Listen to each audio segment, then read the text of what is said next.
We're going to have three messages this week. We're going to have a look at markets and how they performed over the course of this week. And then we're going to look at commodities, and in particular look at oil.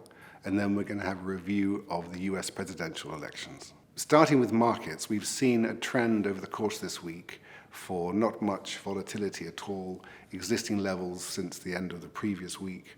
However, we have noticed at the time that we've started to film this video, there's been some disturbance within the FTSE 100, given there were poor results overnight in relation to growth and inflation in Asia, and also concerns over Deutsche Bank. We'll be monitoring this situation as well as reviewing whether or not this presents us with opportunities in our portfolios, as we have still maintained high cash levels, and we are looking for market volatility to create opportunities for us to purchase further.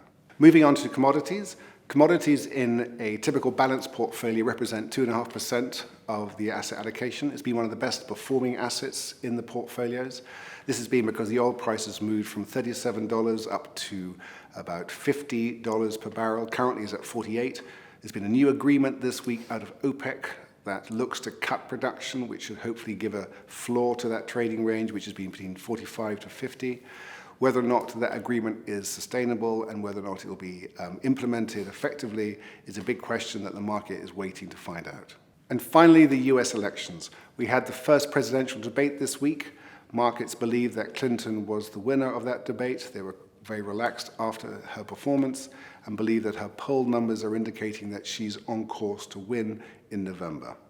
Our views in relation to short-term political impacts on clients' portfolios is that they don't have a major impact. And we believe that if there is to be any disturbance or volatility in the markets because of the result, this would be a good opportunity for us to purchase quality assets at a discount to their long-term value.